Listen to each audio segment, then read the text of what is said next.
നമസ്കാരം. പ്രവാസ ലോകത്തെ പ്രധാനപ്പെട്ട വാർത്തകളിലേക്ക് സ്വാഗതം. കുവൈത്തിൽ മയക്കുമരുന്ന് കടത്തിയ 2 ഇന്ത്യക്കാർക്ക് വധശിക്ഷ.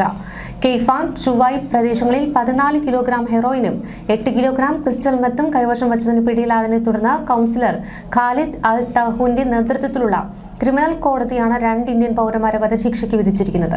മയക്കുമരുന്നിനെ ചെറുക്കുന്നതിനും അതിന്റെ ഉറവിടങ്ങൾ തകർക്കുന്നതിനുമുള്ള തുടർച്ചയായ ശ്രമങ്ങളുടെ ഭാഗമായി general administration for drug control പ്രതിനിധീകരിക്കുന്ന criminal സെക്ടറിനും 1ാം ഉപപ്രധാനമന്ത്രിയും ആഭ്യന്തരമന്ത്രിയുമായ Sheikh Hamad Al യൂസഫിന്റെ മേൽനോട്ടത്തിലും field follow അപ്പിലും Shuaib residential ഏരിയയിലെ 2 ഇന്ത്യൻ പൗരന്മാരെ അറസ്റ്റ് ചെയ്യുകയായിരുന്നു.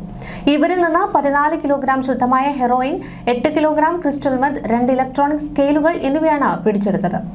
അബുദാബിയിൽ വാഹന അപകടത്തിൽ മരിച്ച മലയാളി കുടുംബത്തിലെ 4 കുട്ടികൾക്കും ദുബായിൽ അന്ത്യവിശ്രമം. ദുബായിലെ അൽ ഗിസായിസ് ഖബറിടത്തിലാണ് 4 പേരുടെയും ഖബറടക്കം നടന്നത്. ആശുപത്രിയിൽ ചികിത്സയിൽ കഴിയുന്ന കുട്ടികളുടെ അമ്മ റുക്സാനയുടെ ആരോഗ്യാവസ്ഥ കണക്കിലെടുത്ത് മൃതദേഹങ്ങൾ റുക്സാനയെ കാണിക്കാനായി ഷെയ്ഖ് ഷഖ്ബൂത്ത് മെഡിക്കൽ സിറ്റിയിൽ എത്തിച്ചു. തന്റെ പൊന്നോമനകൾക്ക് അമ്മ യാത്രാമൊഴിയേകി. അവസാന യാത്രാമൊഴി അത് കണ്ടു നിൽക്കാനാകാതെ ചുറ്റുമുള്ളവർ ഏങ്ങിക്കരയുന്ന സാഹചര്യമുണ്ടായി. കുടുംബത്തെ ആശ്വസിപ്പിക്കാനായി ആശുപത്രിയിലുള്ള ഡയറക്ടർ ഫൈസൽ ഉൾപ്പെടെ മുഴുവൻ സ്വദേശി ജീവനക്കാരും എത്തി.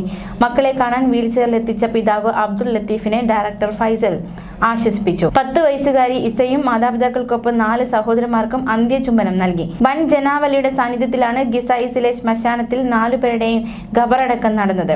അടുത്തടുത്ത ഖബറുകളിലാണ് 4 പേർക്കും അന്ത്യവിശ്രമം ഒരുക്കിയത്. അപകട വിവരം അറിഞ്ഞ് റുക്സാനയുടെ മാതാവ് ഷാഹിദയും സഹോദരിയും സഹോദരങ്ങളും നാട്ടിൽ നിന്ന് എത്തിയിരുന്നു.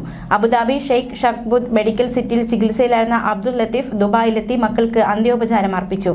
അടിയന്തര ശസ്ത്രക്രിയയ്ക്ക് വിധേയയായി ചികിത്സയിലുള്ള റുക്സാന അബുദാബിയിലെ ആശുപത്രിയിൽ നിന്നാണ് മക്കൾക്ക് യാത്രാമൊഴി നൽകിയത്. കോഴിക്കോട് സ്വദേശിയും വ്യാപാരിയുമായ അബ്ദുൽ ലത്തീഫും കുടുംബവും സഞ്ചരിച്ചിരുന്ന കാർ അപകടത്തിൽപ്പെട്ടാണ് 4 കുട്ടികളും വീട്ടുജോലിക്കാരിയും അടക്കം 5 പേർ മരിച്ചത്. ലീവ ഫെസ്റ്റ് കഴിഞ്ഞ് മടങ്ങുന്നതിനിടെ ഉണ്ടായ അപകടമാണ് കുടുംബത്തെ കീഴ്മേൽ മറിച്ചത്. സംഭവ സ്ഥലത്ത് വെച്ച് തന്നെ 3 കുട്ടികളും വീട്ടിലെ ജോലിക്കാരിയും മരിച്ചു. അബുദാബിയിൽ നിന്നും മടങ്ങുന്ന വഴിയിൽ ഇവർ സഞ്ചരിച്ചിരുന്ന നിസാൻ പെട്രോൾ കാർ അപകടത്തിൽപ്പെടുകയായിരുന്നു. അബ്ദുൽ ലത്തീഫിന്റെ മക്കളായ അഷസ്, അമ്മാർ, അയാഷ് എന്നിവരും വീട്ടുജോലിക്കാരി മലപ്പുറം ചമ്രവട്ടം സ്വദേശിയായ ബുഷറയുമാണ് മരണപ്പെട്ടത്. പുതുവർഷത്തിന്റെ ആദ്യ മണിക്കൂറുകളിൽ കുവൈത്തിലുണ്ടായ രൂക്ഷമായ സംഘർഷത്തിൽ ഒരു സ്വദേശി യുവാവ് കൊല്ലപ്പെട്ടുവെന്ന റിപ്പോർട്ടാണ് പുറത്തുവന്നത്. അൽ സുബിയ പാലത്തിന് സമീപം വെള്ളിയാഴ്ച പുലർച്ചെ 4 മണിയോടെയാണ് ഈ ദാരുണ സംഭവം. മദ്യലഹരിയിലായിരുന്ന ബന്ധുക്കൾ തമ്മിലുള്ള തർക്കമാണ് കൊലപാതകത്തിൽ കലാശിച്ചത്. 5 കുവൈറ്റ് സ്വദേശികളും 2 ബിദൂനികളും, അതായത് രേഖകളില്ലാത്തവർ ഉൾപ്പെടെ 7 ബന്ധുക്കളാണ് സംഘർഷത്തിൽ ഏർപ്പെട്ടത്. കടുത്ത മദ്യലഹരിയിലായിരുന്ന ഇവർ തമ്മിലുള്ള വാക്കുതർക്കം വേഗത്തിൽ അക്രമാസക്തമാവുകയായിരുന്നു. ഇതിനിടയിൽ ഒരു യുവാവ് കുഴഞ്ഞു വീഴുകയും ബോധരഹിതനാവുകയും ചെയ്തു. ഉടൻ തന്നെ ആംബുലൻസ് സ്ഥലത്തെത്തി യുവാവിനെ ആശുപത്രിയിൽ എത്തിച്ചെങ്കിലും ജീവൻ രക്ഷിക്കാൻ കഴിഞ്ഞില്ല. അമിതമായി മദ്യപിച്ച് ഛർദ്ദിച്ചതിനെ തുടർന്നാണ് ഇയാൾ കുഴഞ്ഞു വീണതെന്നാണ് പ്രാഥമിക നിഗമനം. സംഭവത്തിന് പിന്നാലെ ആശുപത്രി പരിസരത്തും നാടകീയ രംഗങ്ങളാണ് അരങ്ങേറിയത്. മരണവിവരമറിഞ്ഞെത്തിയ ഇരുവിഭാഗത്തിലെ മറ്റു ബന്ധുക്കൾ ആശുപത്രിക്കകത്തും ഏറ്റുമുട്ടി. പിന്നീട് കൂടുതൽ സുരക്ഷാ ഉദ്യോഗസ്ഥരെത്തിയാണ് ഈ സ്ഥിതിഗതികളൊക്കെ ശാന്തമാക്കിയത്. സംഭവത്തിൽ പബ്ലിക് പ്രോസിക്യൂഷൻ നേരിട്ട് അന്വേഷണം ആരംഭിച്ചിട്ടുണ്ട്. മൃതദേഹം പോസ്റ്റ്മോർട്ടത്തിനായി മാറ്റി. മദ്യലഹരിയിൽ ഉണ്ടായിരുന്ന ഈ അക്രമം ഗൗരവകരമായ കുറ്റകൃത്യമായി കണക്കാക്കിയാണ് പോലീസ് അന്വേഷിക്കുന്നത്. UAEയുടെ വിവിധ ഭാഗങ്ങളിൽ വരും ദിവസങ്ങളിൽ കാലാവസ്ഥയിൽ പ്രകടമായ മാറ്റങ്ങൾ ഉണ്ടാകുമെന്ന് ദേശീയ കാലാവസ്ഥാ നിരീക്ഷണ കേന്ദ്രം അറിയിച്ചു.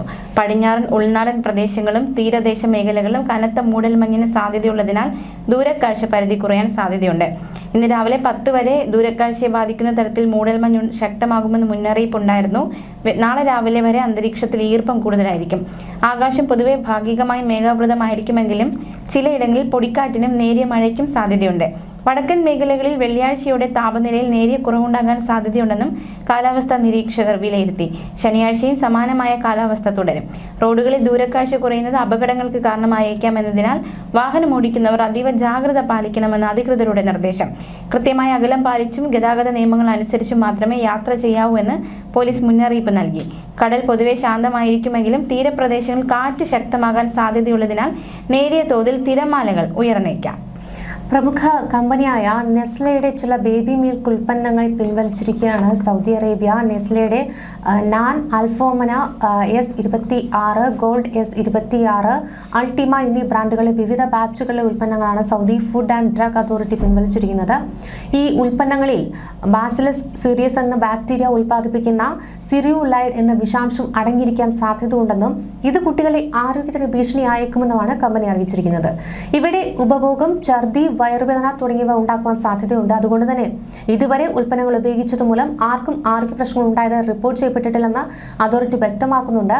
വിപണിയിൽ നിന്ന് ഈ ഉൽപ്പന്നങ്ങൾ പൂർണ്ണമായും പിൻവലിക്കുന്നുണ്ടെന്ന് ഉറപ്പാക്കാൻ കമ്പനിയുമായി ചേർന്ന് ആവശ്യമായ നടപടികൾ സ്വീകരിച്ചിട്ടുണ്ടെന്നും അതോറിറ്റി അറിയിച്ചിട്ടുണ്ട്. അസീർ പ്രവിശ്യയിലെ മുനിസിപ്പൽ നിയമലംഘനങ്ങൾ നിരീക്ഷിക്കുന്നതിനുള്ള ആദ്യ ഡ്രോൺ പദ്ധതി വിജയകരമെന്ന് മേഖലാ സെക്രട്ടറി അബ്ദുള്ള അൽ ജലി. പദ്ധതിയുടെ പൈലറ്റ് രൂപം രാജ്യത്ത് ആദ്യമായാണ് വിജയകരമായി നടപ്പാക്കുന്നത്. കഴിഞ്ഞ ഫെബ്രുവരി മുതൽ അസീർ മുനിസിപ്പാലിറ്റിയും പാർപ്പിട മന്ത്രാലയവും ബന്ധപ്പെട്ട അധികാരികളുമായി ഏകോപിപ്പിച്ചാണ് പരീക്ഷണങ്ങൾ തുടങ്ങിയതെന്ന് അൽ ജലി വിശദീകരിച്ചു. ആദ്യഘട്ടമായി അബഗയിലും ഗമീസ് മുഷൈത്തിലുമാണ് ഇത് നടപ്പാക്കിയത്. AI സാങ്കേതിക വിദ്യയോടുകൂടിയ ഡ്രോൺ മനുഷ്യ ഇടപെടലില്ലാതെയാണ് പ്രവർത്തിക്കുന്നത്. ഡ്രോണുകൾ മേഖലയിലെ പദ്ധതികൾ നിരീക്ഷിക്കുകയും അതുമാത്രമല്ല ഈ നിർമ്മാണ ഖനന ലംഘനങ്ങൾ, മാലിന്യക്കൂമ്പാരം, അതിക്രമങ്ങൾ എന്നിവ കണ്ടെത്തുകയും അടിയന്തര സാഹചര്യങ്ങൾ കൈകാര്യം ചെയ്യും. അസാധാരണ വേഗതയിൽ കൃത്യതയോടെ സർവേ പ്രവർത്തനങ്ങളും ഇത് നിർവഹിക്കും. മുനിസിപ്പൽ സേവനങ്ങളും ഇടപാടുകളും വേഗത്തിലാക്കാൻ ഈ പദ്ധതി സഹായകമാകുമെന്ന് അധികൃതർ അറിയിച്ചു. ലൈസൻസ് നൽകൽ, പ്ലാൻ അംഗീകാരം എന്നിവയ്ക്കും ദൃശ്യ വൈകല്യങ്ങൾ പരിഹരിക്കുന്നതിനും പദ്ധതി നിർവഹണത്തിന്റെ ഗുണനിലവാരം മെച്ചപ്പെടുത്തുന്നതിനും സുതാര്യ വർദ്ധിപ്പിക്കുന്നതിനും ഇത് സഹായകമാകും. ജനങ്ങളുടെ റിപ്പോർട്ടുകളോടുള്ള പ്രതികരണം, അറ്റകുറ്റപ്പണികൾ, ശുചീകരണ പ്രവർത്തനങ്ങൾ തുടങ്ങിയവ ട്രാക്ക് ചെയ്യുന്ന അധിക പ്രവർത്തനങ്ങൾ പരീക്ഷിക്കുന്നതിനുള്ള പ്രവർത്തനങ്ങൾ നടക്കുകയാണെന്ന് അസീർ മേഖലാ സെക്രട്ടറി അറിയിച്ചു. ഭാവിയിൽ ഡ്രോൺ ഉപയോഗിച്ചുള്ള പരിശോധനാ സംവിധാനം രാജ്യത്തൊട്ടാകെ വ്യാപിപ്പിക്കാൻ ഒരുങ്ങുകയാണ് മന്ത്രാലയം. സമൂഹ മാധ്യമം വഴിയുള്ള വ്യാജ റിക്രൂട്ട്മെന്റ് പരസ്യങ്ങൾക്കെതിരെ മുന്നറിയിപ്പുമായി ദുബായ് പോലീസ് രംഗത്ത് വരികയാണ്.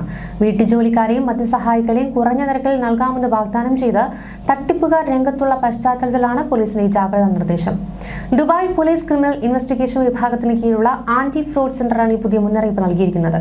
വീട്ടുജോലിക്കാരെ നിയമിക്കാൻ ആഗ്രഹിക്കുന്നവർ UAE ലൈസൻസ് ഉള്ളതും അംഗീകൃതവുമായ റിക്രൂട്ട്മെന്റ് ഓഫീസുകളെ മാത്രം സമീപിക്കണമെന്നാണ് അധികൃതർ നിർദ്ദേശം നൽകുന്നത്.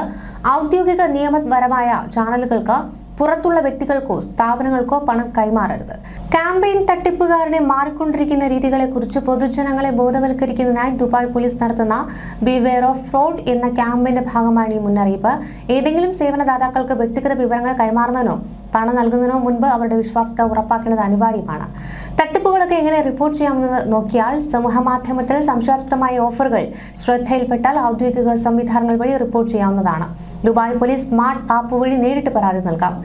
സൈബർ കുറ്റകൃത്യങ്ങൾ റിപ്പോർട്ട് ചെയ്യുന്നതിനുള്ള പ്രത്യേക പോർട്ടലായ ഇ-ക്രൈം പ്ലാറ്റ്ഫോം വഴിയും ചെയ്യാം. കൂടാതെ അടിയന്തരമല്ലാത്ത പരാതികൾ അറിയിക്കാൻ 901 എന്ന നമ്പറിൽ കോൾ സെന്ററിലേക്ക് വിളിക്കാവുന്നതുമാണ്.